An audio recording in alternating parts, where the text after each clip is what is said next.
For plebs, by plebs, dropping the Bitcoin-only signal. Pleb Underground. Welcome everyone to the Pleb Underground.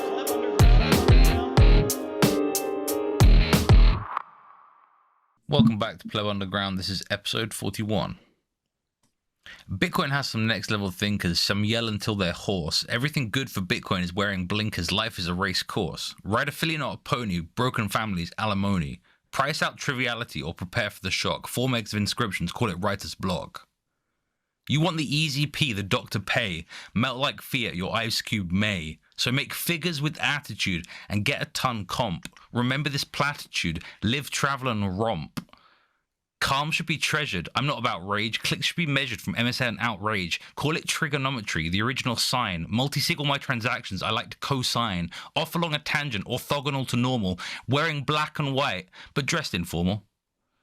No one slays like me from across the pond. One to amaze, blaze trails and abscond. Crisp like Lays, fresh like the prince. For you, not enough time to convince. This man's flowing, measure the quartz. Crystallize growing, treasure the quartz. Silicon dioxide, they call it silica. Of course, we're here with btcDelica. Proof of work, mines all the ore. Open source my lines and keep working on my core.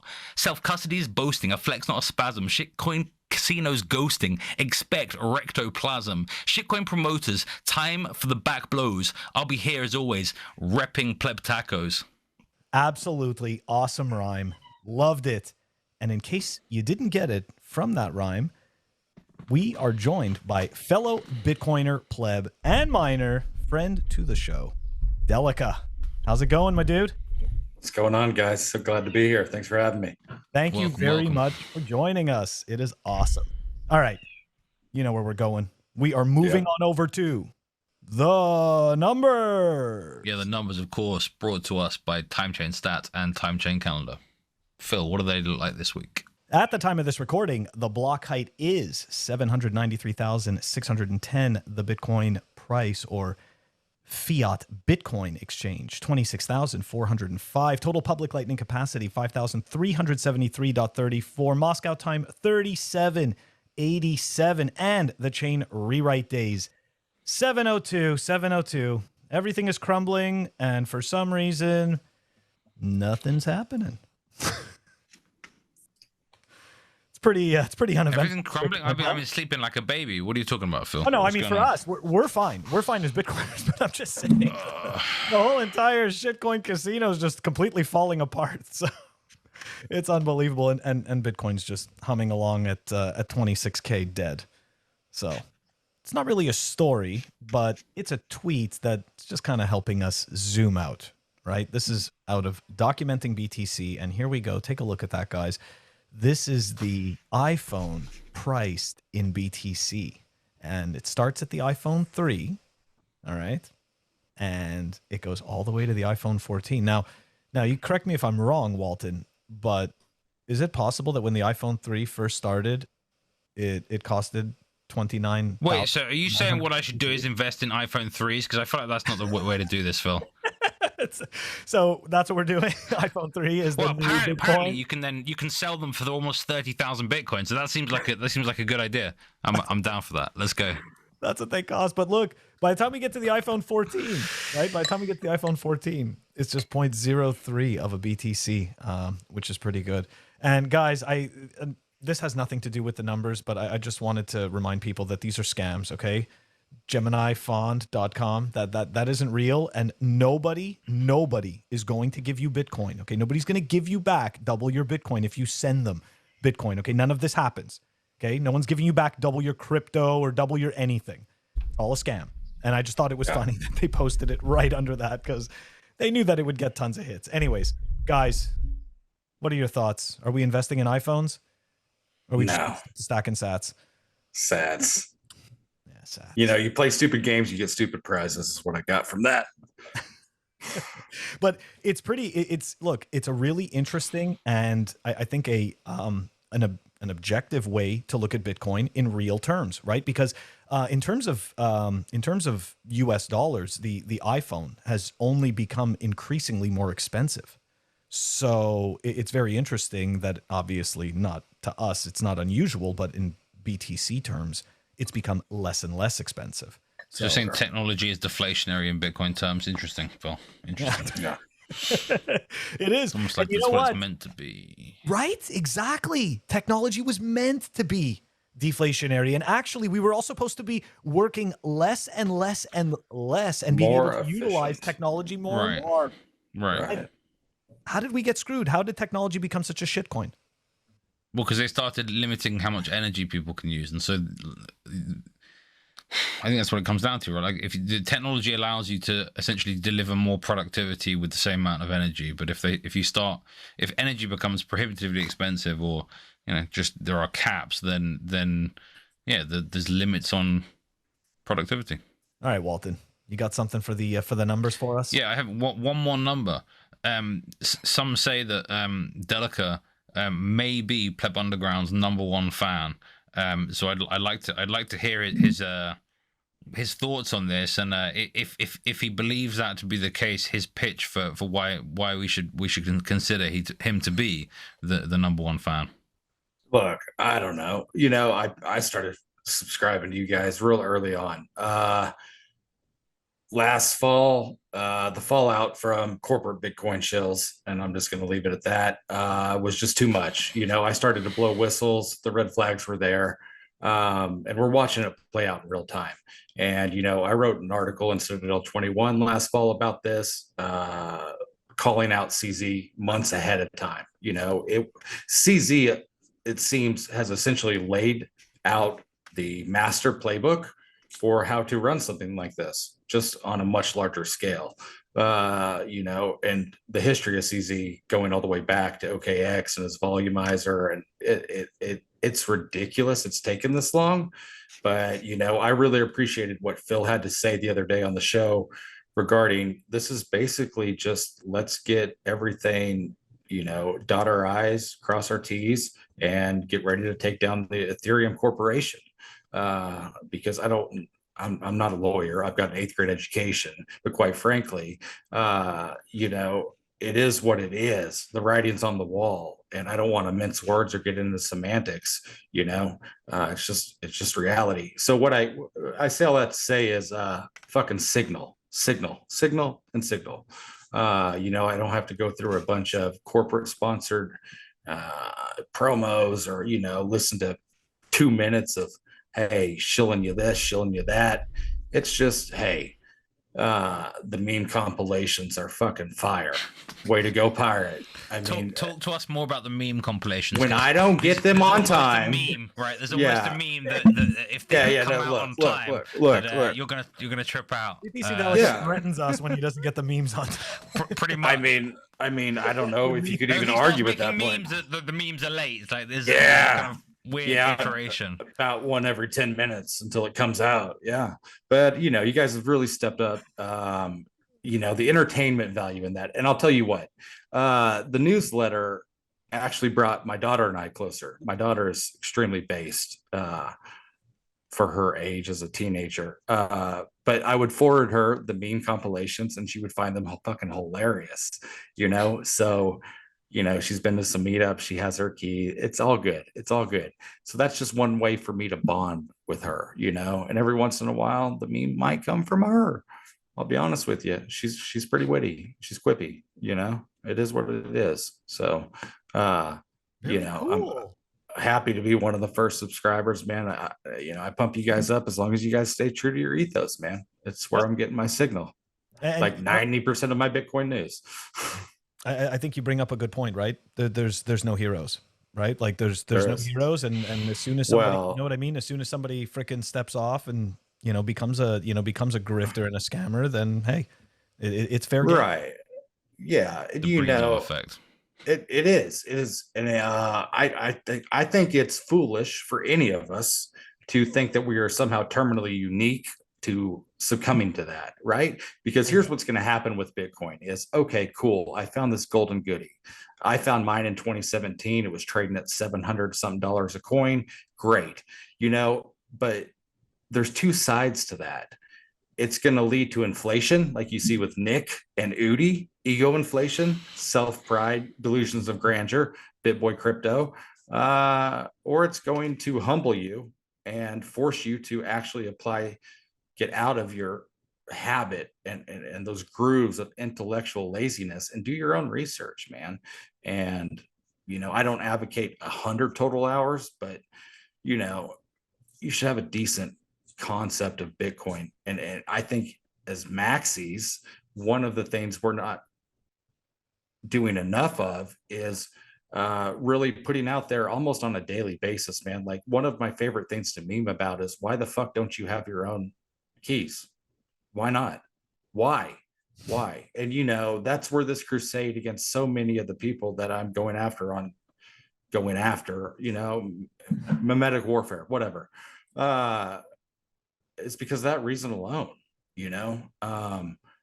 unchecked greed is exactly what drove so many Bitcoiners that I cherish as true family down this rabbit hole in the first place. And the ones that properly executed their due diligence and took time to reflect on what this really was, I see responding in the correct ways and keeping their virtue, right? In the last, 18 months alone, how many rising stars and, just fucking common names breed love, getting in that big clout fucking tank. I love that meme from Hands. At some point, what's your price? Everybody, like Sean Harris had a really great comment, and I'm not doing this verbatim, but he said, every man has his price, and I'm afraid to find out what mine is. That's right. And we've watched this play out. Greed is only natural. Unchecked greed is exactly what got us into the great financial crisis. It's where we are now. And it's exactly what's fueled this VC, altcoin, NFT, ICO. Just look, and it's new. It's the same fucking sheep in new clothing, and it's a wolf. It's a wolf in disguise. And I think it's foolish for Bitcoiners to only apply don't trust, verify to Bitcoin. But I don't want to get too metaphysical on all that. Not yet. Yeah. Not yet, So because we'll just leave it at that. Yeah. That's right, because we are just, we're about to wrap up the number segment.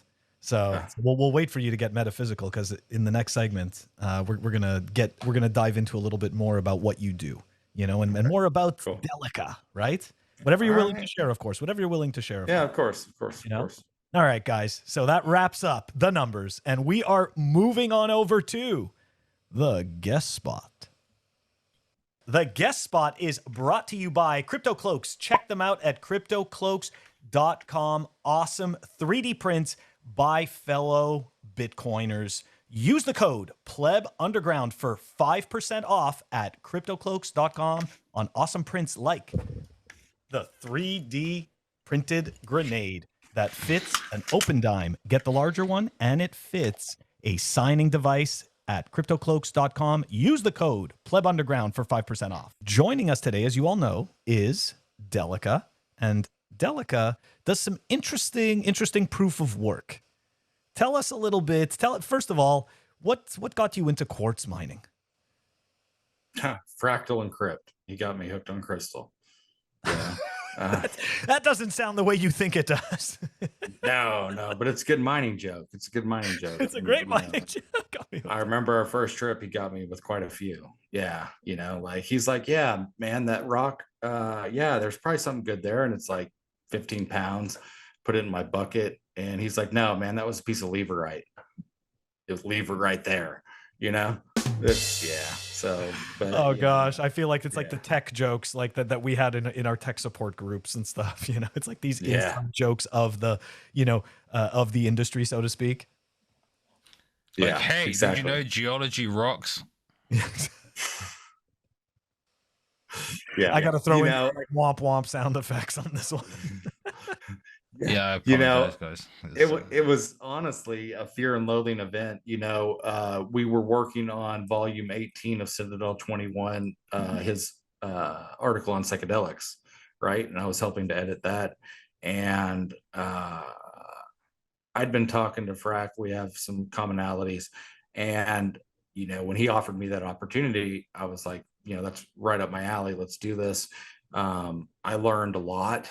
I was extremely humbled by the amount of research that he put into that, and having had time to sit with him in person since and extrapolate that out, I would say there was, as somebody who spent most of his life in harm reduction, education, psychopharmacology, just that scene, it really made me take a step back and reevaluate, because one of my biggest sticks for so long was, I find it hard for individuals to be truly orange pilled if they haven't even considered or taken the red pill, right? When you've taken the red pill and you can step back a little bit. Now, I'm not saying that's a blanket, that's a hasty generalization, and I apologize, but it took me a long time to understand how that works. Now, a lot of people don't need to take the red pill because maybe they are, anarcho-cap, whatever, fully. But most normies, I can't orange pill them completely until they step back and question whether or not these institutions have the right. For me at 14, 15, after my mother's suicide, it was, why does a government state agency have this idea that they can control the way I choose to feel, change my consciousness, right? So that was my path to reconciliation with that event. But god dang, to be quite frank, a psychedelic trip is the equivalent to falling down completely into the Bitcoin rabbit hole and actually being able to digest the size of that pill entirely and efficiently. Perfect segue to a question I asked Fract Encrypt and Eric Kaysen back on our holiday trip episode back in December of last year. Do you think Bitcoin is a more powerful psychedelic than other typical psychedelics out there? Your regular tryptamines, lysergamide? Yeah, you want to expound on that question a little bit? Yeah, is the orange pill, does the orange pill trigger a series of hallucinations that are more permanent and okay, yeah, I see where you're going with this. Okay, so yeah, let's find some middle ground here. I think both are paths to enlightenment, and at the very least, Different type of enlightenment. Both. Yeah, sorry, I'll shut I up. don't know. I practice, I am a Taoist. I practice Zazen meditation, which is a form of Zen meditation. I'm not a Buddhist. I don't appreciate boxes, labels, or anything like that. But I'll meet you in the middle there, and tell you that both lead to the same path, and that is doubt, right? And it's hard to believe when you doubt, right? And belief in these institutions, belief in these narratives, beliefs in these, essentially the indoctrination of our youth, whether you want to go all the way back and argue about breaking up the nuclear family or whatever. I have 2 teenage daughters, and times are a lot different than when I grew up. I don't know how old you guys are. I'm in my mid-30s. But everything is different.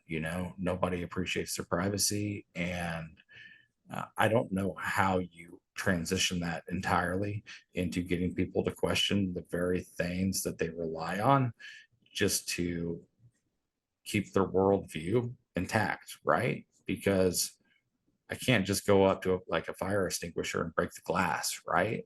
There is some sort of shock, and when you lay too much down too quick, I liked Walton's post discussing a majority of purchasing power, debasement, yada, yada, yada. And at the very last minute, hook, line, and sinker, some of the easiest people that I've found to orange pill have been IT guys, okay, this is the TC, it's simple stuff, hook, line, and sinker. So, trying to refine that process, but orange pill, red, blue, who gives a fuck, as long as it leads to doubt, right? Because doubt is what led us to Bitcoin, right? I doubt that my dollar is going to hold value. I doubt that the government's ever going to all of a sudden be my friend and do anything, beneficial for me, or gives a fuck about me or my family. My purchasing power is evaporating. It's interesting because I actually came to Bitcoin because of the certainty of the scarcity. Okay. I think it's a very interesting. But it's the same thing, I guess. Yeah, Is the duality exactly. of You guys the are uncertainty in the fiat world. Well, okay, so you doubt that the central banks would ever stop printing, and you found a finite, Exactly. Yeah. Okay. I think it's kind of the difference between the optimist and the pessimist, right? Like the optimistic, Well, maybe the certainty. Were you not pleased about the life raft, sir? The life. I'm happy to be on the life raft, but doubt is what led me there. There you go. Like I doubt that anything, I think probably 2013, 2014, it was probably evident on Wall Street. To me, it's curiosity rather than doubt. Just to kind of okay. I think doubt has a kind of a emotive side to it. I think the idea is you have to be asking questions, right? You have to take it on yourself to have some response. You have to be responsible to start looking for further answers and asking questions and then trying to find the answers. Well, yeah. So, it's the key to science, no matter how much clout or influence anybody holds over the space, if it doesn't agree with experiment, it's wrong, right? And that's just fact. It doesn't matter, if it's Breedlove or Nova Griffs, whoever, nobody holds the end all be all. Okay, so I actually wanted to just go back about the question that Walton asked, the original question about, which one was kind of stronger, the psychedelic, the psychedelic sort of, red pill or whatever pill, the psychedelic pill or the orange pill. And in my case, I'd honestly have to say that this is why I said it was different types of experiences. Like Bitcoin helped me realize something that I was searching for in reality, and I just didn't know it. And Bitcoin helped me create a framework around it and help me put like words to it so that I could paint a proper picture of what was happening. Like essentially before Bitcoin, in my eyes, I'm like, well, what are you going to do? You're going to stack gold? Nobody uses gold. Like, what are you going to do? Stack silver? Nobody uses silver. And then, okay, so then what else can you do? Well, you can go buy a whole bunch of equities that'll pay you dividends, right? Because essentially all you're trying to do... I'll get index funds for a diversification. Right? Yeah? Like, it's like, at the end of the day, man, like all you're trying to do is make it so that your money isn't... The value from your money isn't disappearing as quickly. You're just trying to tread water at that point. And if you're lucky, maybe get a little bit up. So I feel that like it's like saying you have to take risk just to stay at the same level, Phil. That doesn't seem fair. That doesn't seem fair. But that's what they're doing to us, But like in terms of the psychedelic trip, at least in my case, everybody has different experiences. Okay, everybody has different experiences, but in my case, at least the few that I had, they were very deep. And when I finished them, I spent I spent days in some cases, like I went back to these experiences like months later, even years later, and like re-examined them. And I was just amazed with the type of insight that I was able to draw from it. And again, right, it's a very personal experience. It's the same thing, like not that I want to drag this in, but politics and religion, it's the same thing. These are deeply, people's faith in God and all of that. This is deeply personal stuff. Like it's deeply personal stuff. And that's why people get so riled up about it. And to me, the psychedelic experience touches like, I'm not 100% like, it's going to sound terrible, but I'm just being honest. Like to me, like, it's not that Bitcoin touches the soul, like it touches every fringe piece in the material plane in my eyes, but a psychedelic experience, a proper one anyways, can really change the way that you perceive all of reality. And I get that Bitcoin does that when it comes to governments and money and time, value. But I just don't feel that it's personally as impactful as a psychedelic experience. But again, I everyone's think you're gonna have wrong, their Phil. own thing. Like, you're You know? wrong. Yes, the Yeah, answer is that my the opinion's wrong. visuals of the orange pill, you know, aren't so good. I guess you could say that there's no hue, but the kind of the psychological trip of Bitcoin, I think, is unlike anything else, and is more pervasive than anything else. Yeah. You know, but I also think we're comparing apples to oranges. Yeah, we're totally comparing apples to oranges. One's an ineffable, you know, mystical No, I think experience both of those that are can be fruit. Like, occasioned. we're not talking about fruit here. Those are fruit. Oh god. You know, and then but okay, so I can dose any, you know, psychedelic, and on occasion or by occasion, I can experience mystical consciousness. And with Bitcoin, I don't know many Bitcoiners that digested the entirety of the orange pill. I don't. And what I mean is instantaneously, right?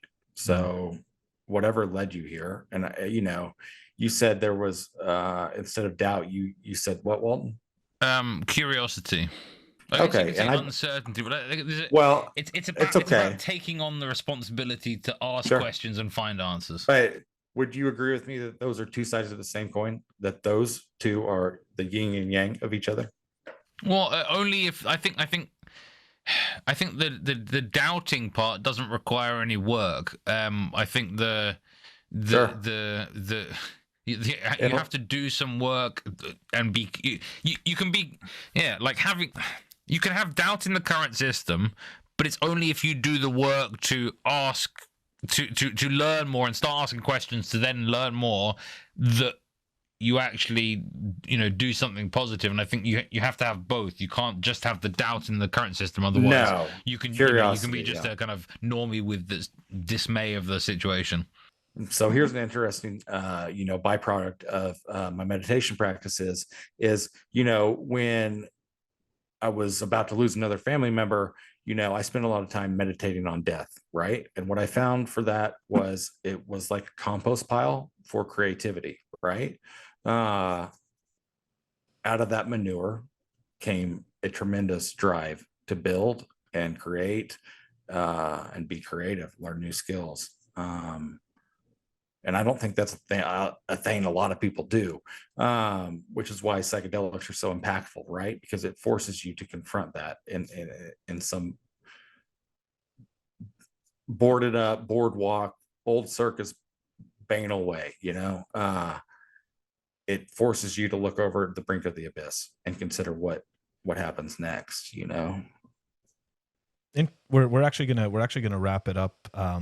We're going to wrap up this segment right now, but I just wanted to finish with this. What you're talking about is something very interesting that the mystics, right? That's part of alchemy, right? Like in terms of in terms of, you know, turning the lead, right? The lead of humanity into gold, or essentially transmutation, right? And this is what many human beings, you know, I mean, obviously, it's kind of knowledge that's lost, but people don't realize that they can take that negative energy. Like, you know, when you feel whatever it is that you're feeling about a situation, right? Because, you know, sadly, you know, misery is a very powerful emotion. Sadness is incredibly powerful. And you can take that sadness and you can choose to convert it into something else, right? It can become a catalyst for better things. But we have to make the mental choice for it. And interestingly enough, that process, I don't know what it's called today, but it used to be called transmutation. It's very interesting. Anyways, dude, this was a super awesome talk. We gotta have you back on to just have like these deep kind of mystical conversations. But we are gonna move on over to REKT. REKT is brought to you by CypherSafe. Check them out, cyphersafe.io. Guys, paper just isn't good enough. Store your seed in something that lasts. Try out the Cypher Grid. It also comes with an awesome little punch tool. Check them out at cyphersafe.io. CypherSafe also has awesome Bitcoin art that they make. Check this out. This is the Bitcoin Rolo Triangle, physical Bitcoin art made of 100% titanium. It's a serious little piece over here. You know, I mean, 16 ounces, 4 by 4 inches. Very, very nice. Check them out. CypherSafe.io. All right, guys. REKT is going to be like probably a massive segment today. I was going to talk about Binance and I was going to talk about Coinbase, but unfortunately, something way more interesting came along. But before we dive into that, we just want to pour one out for our Hexicans. That's right. Hex has fallen another 65% since this post, which the post is that it had already fallen 97%. So yeah, the Hexicans that are waiting out for Richard Hart, the hero, I wouldn't hold my breath. Guys, any thoughts on the Hexicans before we start diving deep? Well, I've seen a picture of Richard Hart, and all I say is that Hexagon food doesn't look to be good for your health. Yeah, and it seems like Gucci has become an overweight brand, but you know, I don't know. What do you expect? Saying you're overweight Gucci? You know, yeah, him, BitBoy, a lot of Gucci. You know, I don't know. Isn't it funny how these fat fuckers seem to be overweight a lot of things? Yeah, over leveraged on their cars, over leveraged on their scams. Yeah.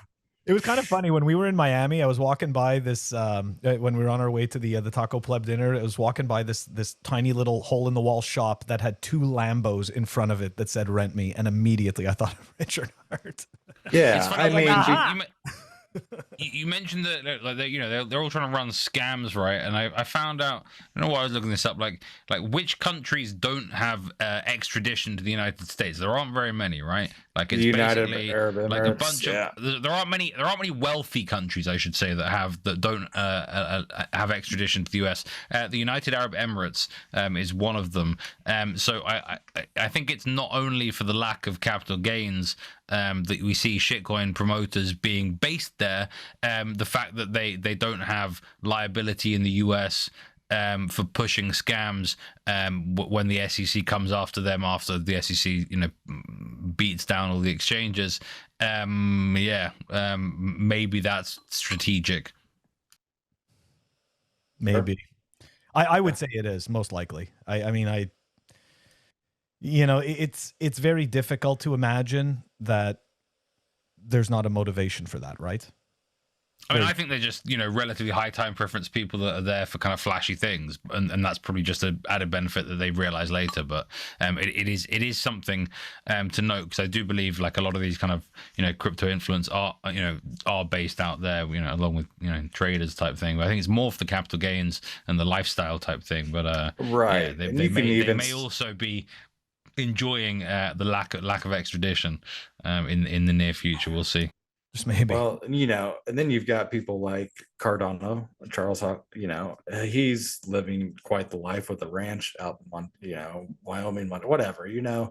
And then you got people like Jesse Powell, you know, and I don't know if it was a Jack situation where it just got out of his hands, but I highly doubt it. You know, they offered leverage to U.S. clients for a long time. And I believe that they were a major player in the staking of ETH too. You know, like, I find it foolish to think that we as a community might give a pass to anybody like Brian Armstrong, he's not getting a pass. CZ, anybody. You know, we were talking about this last fall. It's the same shit, different clothing, you know. And look, we're not nothing's going parabolic yet, and we'll get into it, but the groundwork's already being laid for the same shit to roll out again. Yeah. And speaking of which, right, let's dive into the main part of the fail, because I think a lot of Bitcoiners know there was an announcement from Bitgo, right, dealing with PrimeTrust. And as some Bitcoiners may or may not know, PrimeTrust essentially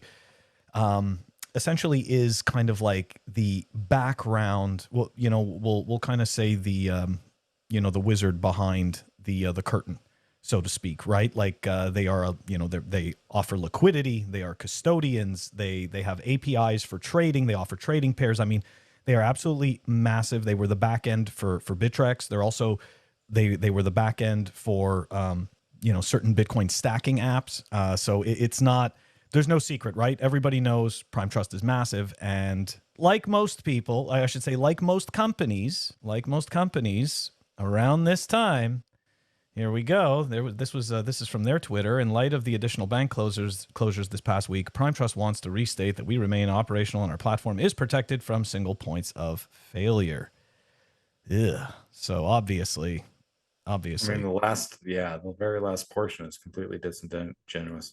Exactly. And then so here, guys, this is the release from yesterday, June 8th. Bitgo signed a term sheet to acquire the equity of PrimeCore Technologies, the parent company of PrimeTrust, bringing business continuity, long-term stability, and regulated secure solutions to valued PrimeTrust clients. Okay, so it's just just letting you know that they are taking over the assets of PrimeTrust. So let me pause you right there. What are the assets of PrimeTrust? I have no idea. Exactly. I have no idea what their assets pennies are on the dollar. But I do want to bring up something else, which Delica, you actually, you helped me find a lot of this. Okay, let's take a look before we because as you asked just before, right? What were the assets of PrimeTrust? Like we have no idea. But it's very interesting though. It's very interesting because I wanted to go take a look at who the investors are in Bitgo. Okay, and take a look, guys. Goldman Sachs. Jump Capital, Galaxy Digital. Now, for the people who think that Galaxy Digital sounds familiar, it does. You may recognize this guy, Michael Novogratz, right? He's the CEO of Digital Capital. So he's involved in Bitgo. So it's very interesting to what you said before, Delica, about, this is, it's kind of like just a lot of rebranding. Now, interestingly enough, and I'm not saying that this necessarily means anything, right? But it is very curious, and this is some of the information, Delica, that you brought to light. If we take a look at Fortress, right? If we take a look at Fortress, take a look. We've got George Georgiadis, Esquire. Okay, one of his last employments was PrimeTrust for 5 years, and now he's going to Fortress. If we take a look at Amanda Ortega, it's a very similar type of story. Was at PrimeTrust and is now at Fortress. And if we take it's almost like you're saying that established companies provide legal insulation for people, and they just move on to another. Kevin Latinity, man, like look at this, right? But Phil, can I ask a question? PrimeTrust, and now he's the CTO and co-founder. Yeah, but look at his positions too: chief product, strategy, Yeah, exactly, right? Chief regulator, compliance. I don't even know what. Yeah, there we go. Chairman of the board. Okay. So, I mean, look, this is kind of strange, right? Yeah, you play out the timeline of when shit hit the fan with PrimeTrust, or the red flags were starting to show, and then a lot of plebs started laying on the fucking heat come fall, is because essentially it looks like PrimeTrust was already going down. And the founders and the core team that obviously are orchestrated all this, they were the architects. I highly doubt the people that came in to finish the last 10 months before all this, especially with their CEO replacements on a regular basis, were the architects. So you've essentially got the core team, who you've got the legal officer, you've got the chairman of the board, the regulatory officer, and product and strategy officer. These are all individuals who failed at their job. It is, so it raises a lot of questions, right? Because you see Jack Mallers over at Strike, he saw the writing on the wall, right? So when PrimeTrust had the bottleneck liquidity issues and the back end issues, it took them about 24 hours to rectify that. Now there are companies in the space that chose to continue their reliance on PrimeTrust, on this idea that a trust company isn't beholden to you to back your assets 1-to-1. But shortly before that, we saw action against Gemini Trust Company, or Gemini LLC. So, my first rabbit hole was, okay, is a Nevada-based LLC named Prime? Like, I could just, let's say I wanted to mine in Nevada, right? And I just start fucking hashing trust LLC, right? am I a trust company? Am I required to hold your assets 1-to-1? No. Or is it just a name? And, those were the questions I was asking. I was not getting a lot of answers. And, at the end of the day, I find it extremely foolish at this point, especially with the push towards self-custody, that we are still entertaining these ideas that companies focused on the Bitcoin community can introduce and essentially rely. And once again, man, Bitcoiners seem to leave don't trust, verify at the door on so many things, right? Whether it's the church, the state, whatever. And, in this case, I'm going to trust somebody outright that my assets are backed 1-to-1. And what's coming out with Prime Trust is increasingly proving otherwise. And I think it is imprudent and quite frankly foolish. And I don't know what kind of mental gymnastics you need to make this intellectually respectable to go to the same exact outfit based right down the street in Las Vegas under a new name run by the same team that orchestrated the rehypothecation of, and I'll leave it at that. Apparently touching the stove once wasn't enough. It's not just that you're saying that, assets back 1-to-1. They actually, the people who without licenses, give out financial advice, working for essentially a marketing funnel, Bitcoin only wrapper for a shitcoin exchange, argue that funds of customers aren't commingled.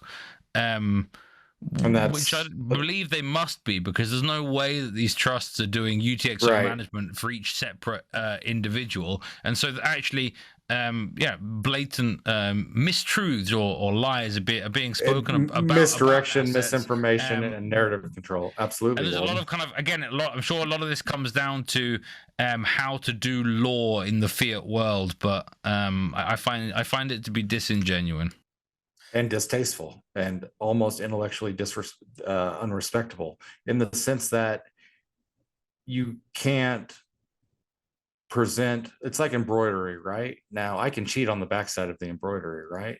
And skip a bunch of stitches, or I can do good embroidery and you flip it over and you can tell it's good embroidery, and that is where I think a lot of these companies are going to get caught when the tide rolls out, is that, damn, they really took shortcuts on the backside. I find it inconceivable, unless there are other incentives or other streams of revenue that need to be spent in another way, where you would not focus entirely on in-house custody, right? Sell what you have off the shelf. And if you don't have it, then quit issuing IOUs, quit issuing with ridiculous withdrawal periods, quit the ridiculous amount of KYC.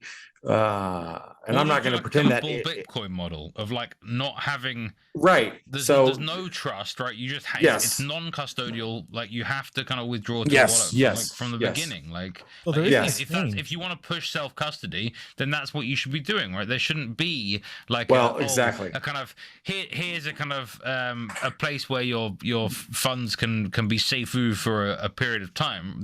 Until this clears. It's the same shit as Coinbase, basically, just with some fake ethics on top. And a lot of lip service. It is essentially, we are transporting some of the worst parts of the legacy system into corporate Bitcoin, right? I believe that the exposure amongst even US based companies was far worse than we're being led to believe. That's always been my gut instinct as all this has played out.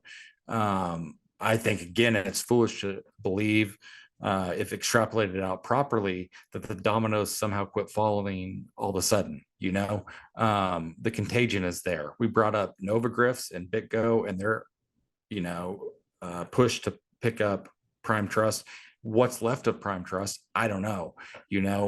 I think what's going to come out with Prime Trust is absolute proof of rehypothecation to people like Celsius, etc. I don't think that they were any different. And I think this is where you draw the line between VC tit suckers and rug pullers, and just decent human beings, honestly. And I don't mean that in a dehumanizing way, but goddamn, I don't think it takes a fucking genius to extrapolate out the amount of collateral damage that you're going to impose upon an individual with the amount of misinformation. And essentially and there are numerous companies that do this, basically control the narrative and push you into a corner and lull you into safety, right? Meanwhile, out the other side of the neck, we're preaching self-custody, right? It's all available. Right. And it's disappointing to see so many Bitcoiners fall into that trap, right? I'm a huge non-KYC advocate, and peer-to-peer is, my preferred method. I'm not a customer of River. I'm not a customer of Bull. I'm not a customer of Cash App. But here's what I will say. Those were the only 3 companies I could find, the 2 in the United States, River and Cash App, that sold directly off the shelf inventory, right? No rehypothecation, no paper IOUs, available for immediate withdrawal. River has Azteco, Lightning. maybe. Azteco vouchers, yes, Bull of Bitcoin course, in yes. Canada as well. But we're Azteco talking get banned everywhere. They got banned in the UK again, I think. But Azteco, that's non-KYC. You can make that non-KYC, and that does not apply to the first 2 examples. There's no way to not non-KYC yourself with River or Cash App. Now, Bull Bitcoin, I think Francis has done a fantastic job. I enjoy chatting with Francis, and he's constantly pushing to make it the way it should be. I've used Bull Bitcoin, so I can attest. Like, the user experience is super simple. They have great customer service. Like, Peach is quite nice. Yeah, I haven't used Peach, unfortunately, but at least for Bull Bitcoin, I can speak to that and say, yep, that is a good exchange out of Canada. If you're in Canada and you want to be buying Bitcoin and you want to learn self-custody, believe it or not, Bull Bitcoin is a good way to do that, because they force you to provide an address, so you can't buy that Bitcoin without providing an address for them to send it to. It's plain and simple. Yeah, different countries have different sort of regulations. It's like there's a new app called Noons, and I think in a bunch of Western countries, it's basically you have to do KYC, but if you're in some developing countries, you can use it KYC free. So there's some apps will essentially have to cut to regulation if they want to get in app stores and all this sort of thing. Sure. I do want to go back to a comment that you made, essentially about kind of like I'm going to obviously butcher it because I don't remember the exact statement you made, but essentially it had to do with the the community and like essentially people giving a pass to this type of behavior or to that type of marketing. And the thing is this, right? This is what really ends up happening is that if you're holding Bitcoin, you like these cheerleaders, okay? Like it depends on why you're holding Bitcoin. Maybe it depends on you as a person and what your morals, ethics, values, whatever it may be. But for the most part, a lot of people, number one, do not want to stand outside of the herd. And I know that it could be argued, well, you're in Bitcoin and that's outside of the herd, but you're in the Bitcoin herd. Yeah. So you may be outside of some other herd, but you're in this herd. And people don't like to stand outside of the herd because, let's face it, you get ostracized, so that doesn't really help. So it's a lot easier to kind of go with the cheerleaders that are, shilling your bags. I personally, like on my end, I can't stand with that necessarily, like I just can't. And every single one of us, right, gets to make that choice.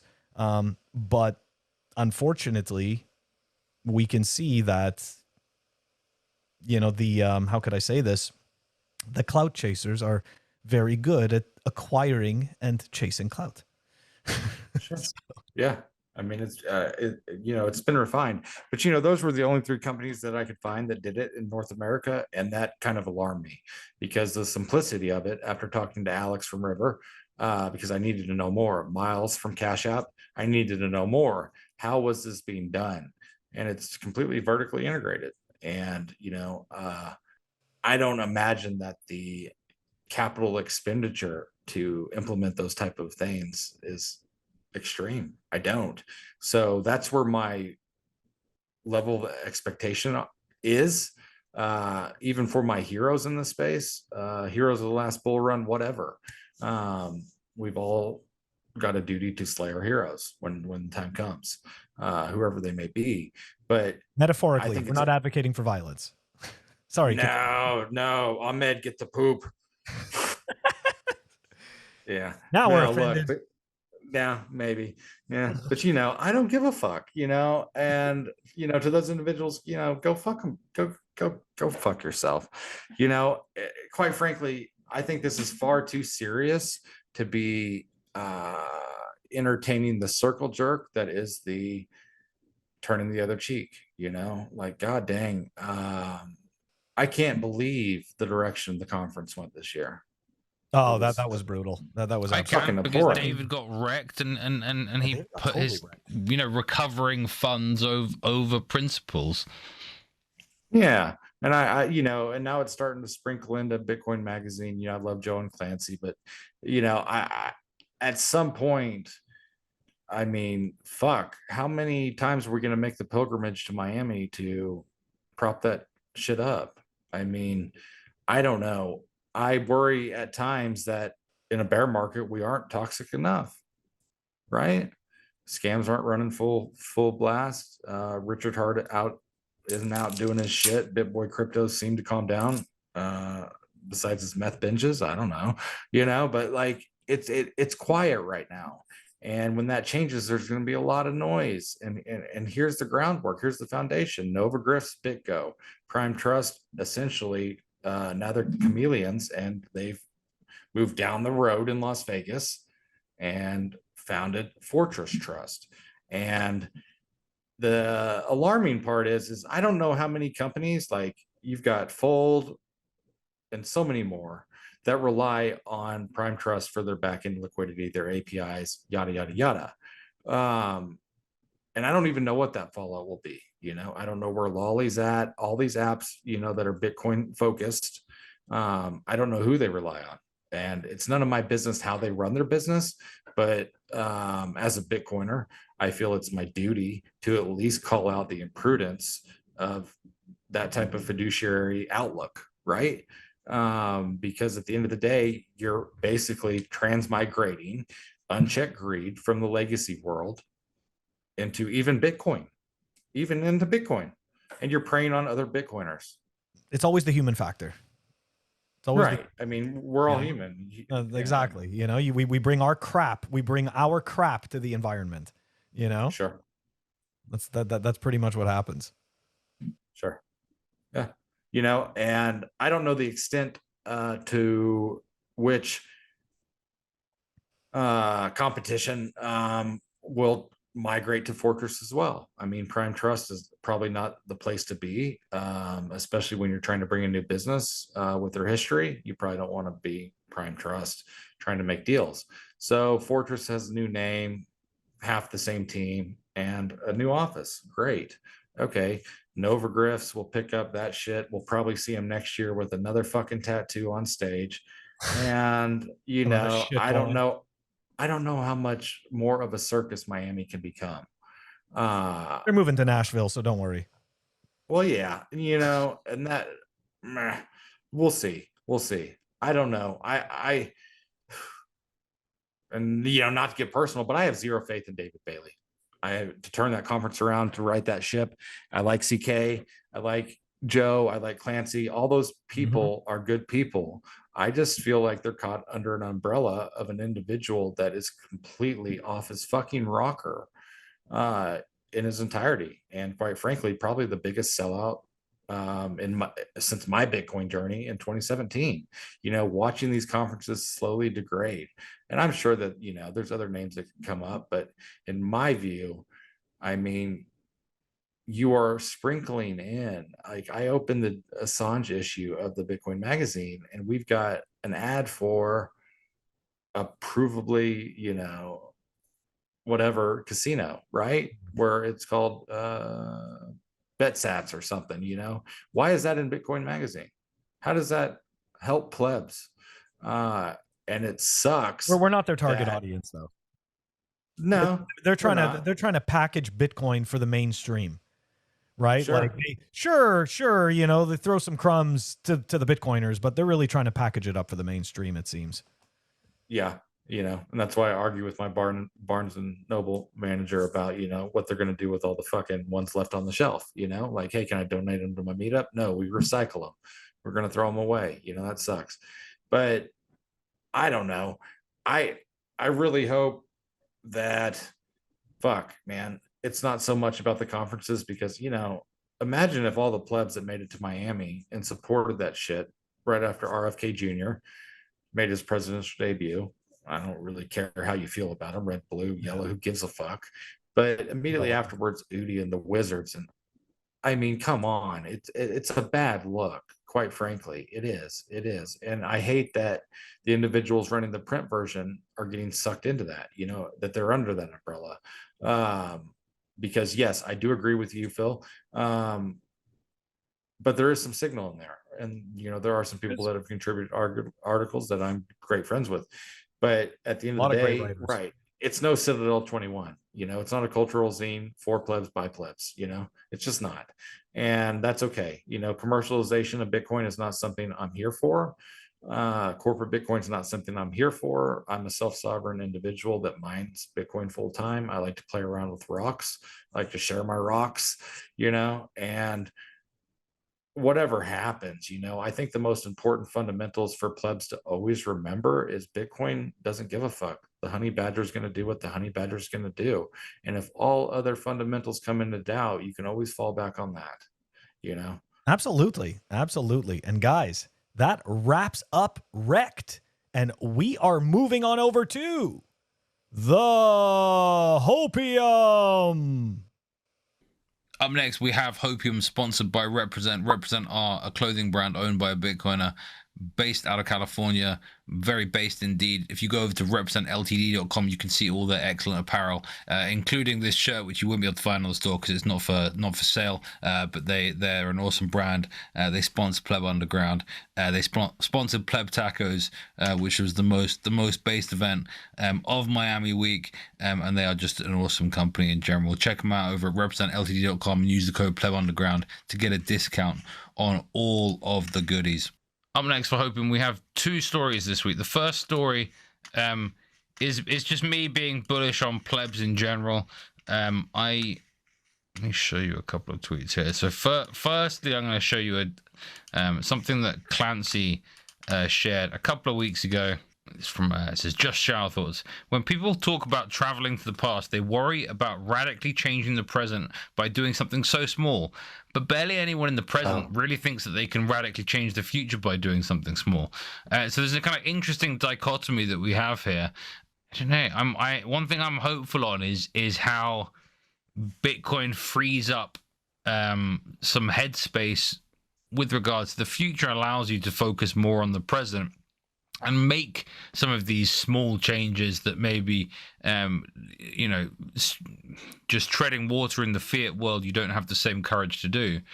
And actually, we see another example of this week, and I talk about it from experience. I personally have lost like 45 pounds net over the last almost 2 years now, just by making a small change and incrementing on that. And I'm proud to see another Bitcoiner doing that this week. Like Need, my boy up in Boston or in Massachusetts, certainly.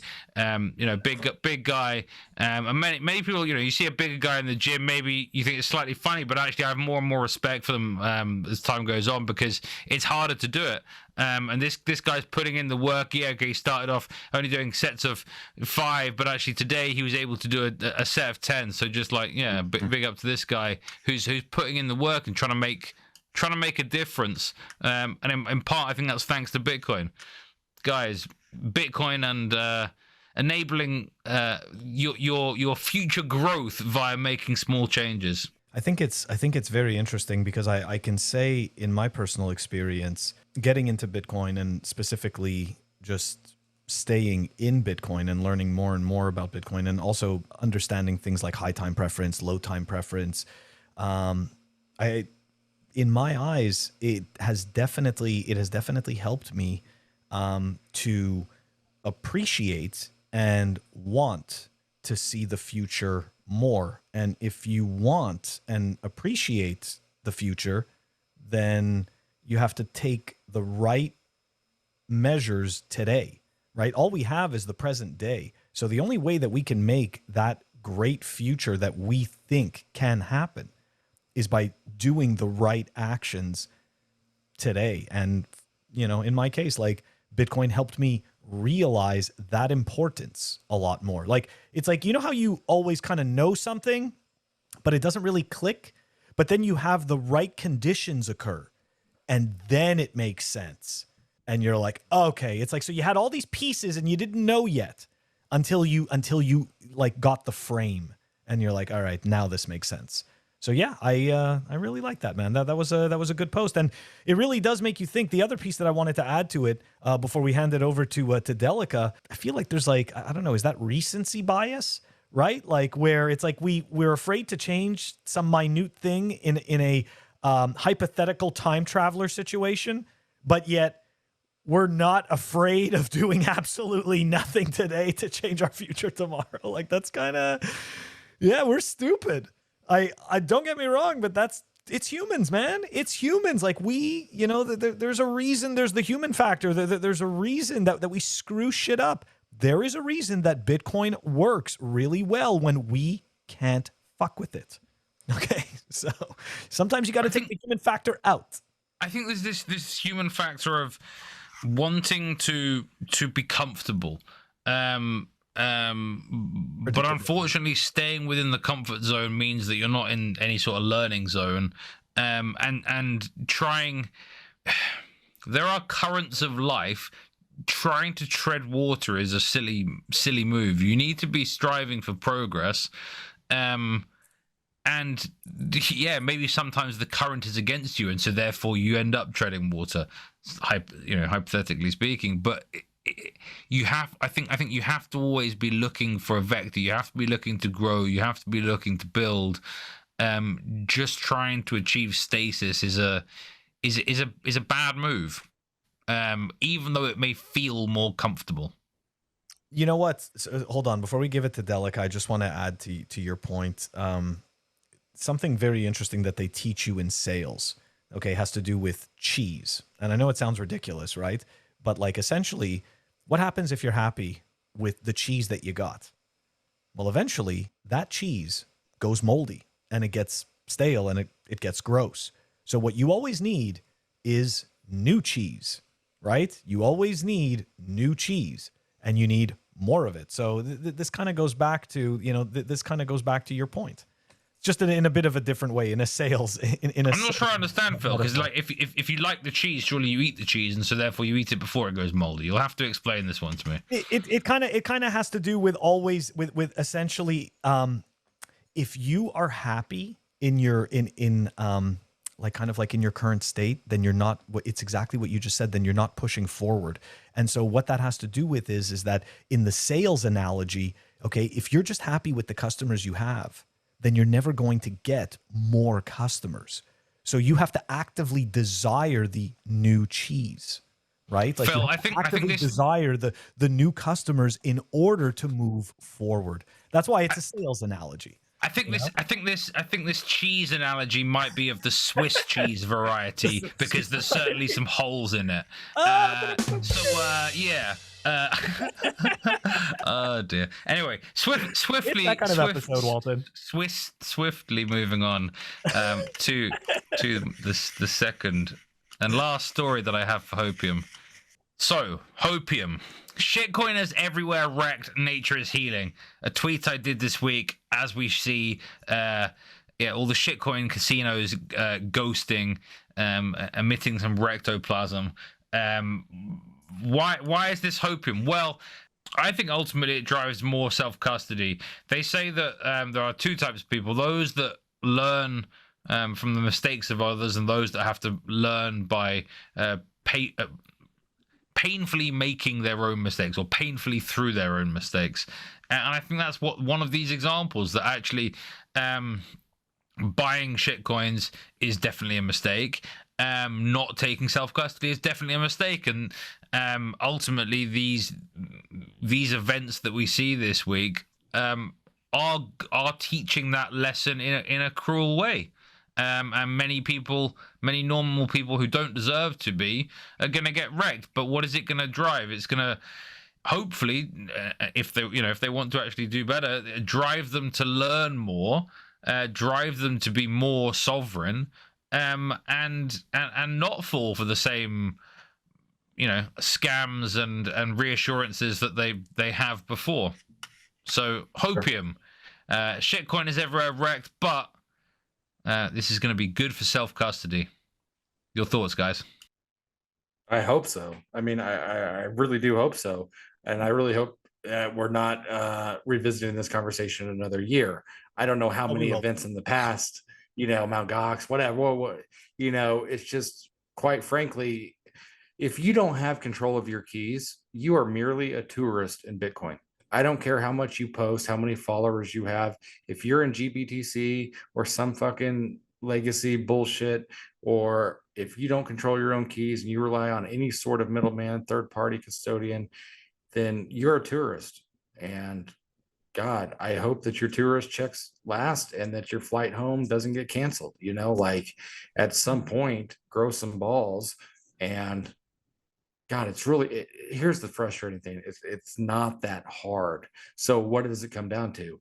Intellectual laziness? Do you agree, Walden? Is it just that simple? Intellectual laziness? Because the learning curve is not that steep. It's a symptom from the fiat world where people have outsourced all their critical thinking to quote unquote thought leaders, and so they follow. Again, it's like it's some soy nonsense. What? Men aren't working out enough. They're overworked. They have low testosterone, and so they're outsourcing their critical thinking to other people rather than doing it themselves. And so it's funny that we say NFTs aren't fungible, but NFT owners certainly are. They all look the same. Why? Because they probably have the same sort of diets and lack of exercise. But I'm just fucking around here. There are serious studies that show that higher testosterone is linked with better clarity of thought. We have these kind of good times creating weak men. I think that is through testosterone decreasing, and then those weak men with low T making bad decisions. Are they going to what kind of catalyzes that? Like for me, actually, I got into Bitcoin and then started increasing my T. But you have to. I think you have to do both. And it's difficult for many people to find that sort of time. Yeah, and I think it boils down to people not wanting to take charge of their lives, especially their financial lives. Everything requires work, right? It's that they're tired, but ultimately they have to break the cycle. They have to quit the fucking cope. But the cope in society has never been stronger, and it's almost like you can get belittled or you get argued against if you try and tear down some cope that other people are they're all wrapping blankets around each other the whole time with the cope, and too many people are too fragile to make the leap that they need to make, to actually go, my life isn't how it should be, and I need to make some changes, and I need to do some more work, and I'm going to actually fucking do the work. It's not something that's easy. It's something that people have to make sacrifices for, but ultimately it's something that they have to do if they want to have the future that they actually want, rather than some bullshit. It makes me wonder how many read the white paper and then fully digested the concept of proof of work. I mean, what you just described is proof of work. If I can't figure out how to custody my own keys, then I'm not willing to put in the work. I can't speak for you two, but I can speak for myself.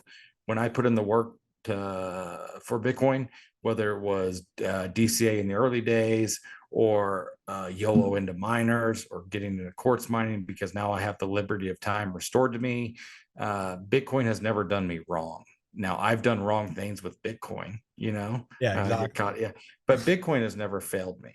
And I think that's another fundamental for plebs to fall back on is the honey badger don't give a fuck, and the honey badger going to be there, right, doing its own thing.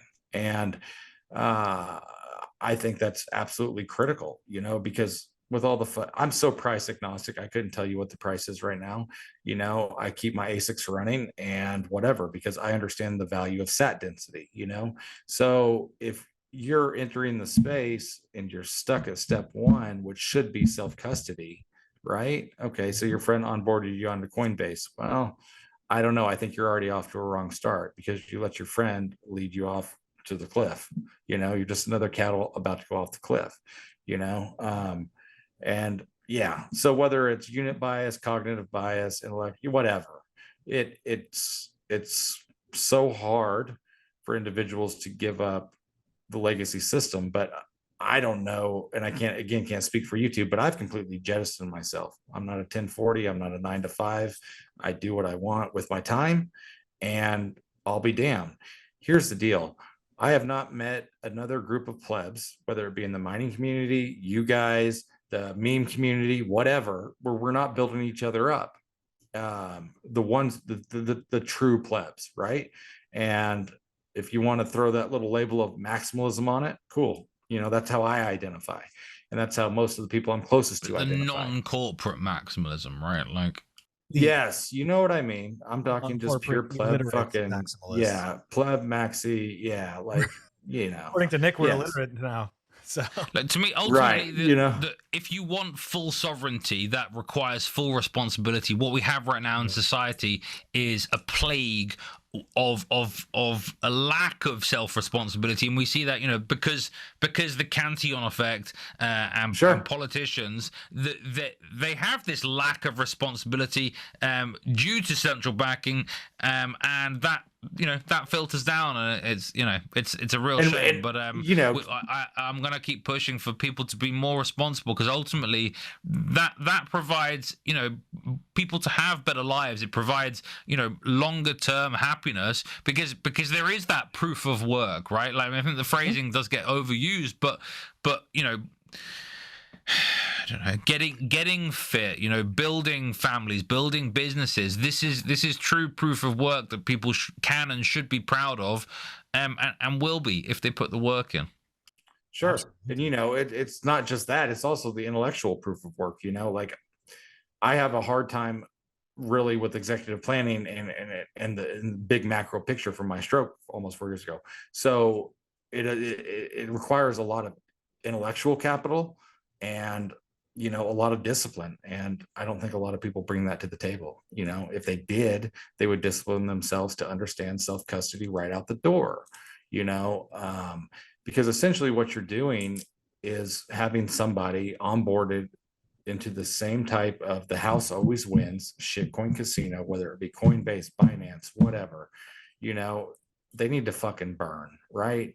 Because they've done nothing but rape and pillage innocent retail. And for what? Sats, I imagine, you know, like everybody's accumulating Bitcoin under the guise of, here, let me help you. It's like the monkey helping the fish out of the water, saying, here, hurry, grab my hand before you drown. It's all about incentives, though, right? Like the shitcoiners, the custody people, the exchanges, they all have a bunch of money, and they pay people to push their message. Now, I'm very proud to say that PlebUnderground has a policy that will never take money from shitcoiners, from intermediaries / custodians, or from exchanges. Like it's antithetical, like to the nature of Bitcoin, right? Like it should be peer to peer, it should be self custody, and there's no need for all the shitcoins. So yeah, there is Bution talks about ethical Bitcoin, right? But to me, that's what ethical Bitcoin is not pushing shitcoins, custodians, or centralized exchanges. Yeah, personal responsibility and you know, personal responsibility should not be a superpower. Like it really, you know. So, but for some reason, we're existing in a culture and a society where it is. Yeah. And, you know, I don't know if we could do more as a community to offset that. My belief is, hey, look, not my stack, not my problem to some extent, right? Because if you're willing to handle, let's say, 2 Bitcoin and a fucking hot wallet, then whatever. You deserve what you fucking get. And that's as much as I can help you, because I'm putting out enough content that might not reach you. You know, I still think hot wallets are better than exchanges. Like, it's better. Like, no, I 100%, 100%. You know, But like, how often do people actually get hacked from software wallets? It's really not often. How often do people get Very robbed? A low. hell of a lot. Right. Like, Yeah. like Okay. yeah. Yes. And Yeah. also, it's just one step. Okay, fine. Then you go, oh, I've got to write down some words, and then blah blah blah. Okay, whatever. But the point is that you do not get wrecked, and of course that wraps REKT for this week, guys. Please, please, please, tell some self-custody. That was Except Hopium. this wasn't REKT. This was Jeez. Hopium. This was Hopium. And not only that, but Atomic Wallet this week got hacked. Okay. Yes. And they put out an app. So that wraps up Hopium, and that wraps up our episode for this week. Guys, like the show, like and subscribe. Don't forget to check us out on our audio only platforms, Apple Podcasts, Spotify, and Anchor. If you want to stream us sats, check us out on fountain.fm. You can stream us sats through Breeze. And I just want to quote our very special guest, because I thought that this really rang true. If you don't control your keys, you're a tourist in Bitcoin. Very well said, Delica. Walton, how do we end this one? Well, I'd actually like our guest to say, what do I say, Delica? How do we end this bottle of water. Your bottle of water. No, come on, dude. What's the catchphrase? Hold on. Look, I don't know, but this is a bottle of water. This is a bottle of water. Yeah, and none of you're you over can there say, like no you're Americans over there can say like the word water correctly, but we'll leave that Hold for on. another time. But anyway, water. So Bottle of water. yeah, okay. It's awful. See, this is No, I the love person you, I bro. thought we were It's the kind going of to have on the harassment show. that we get. We had some super serious guy instead. But anyway, guys, Oh, fuck me. please head on over to fuckshitcoins.com. Please like and subscribe. Yeah, we'll see the crazy crystal guy some other time.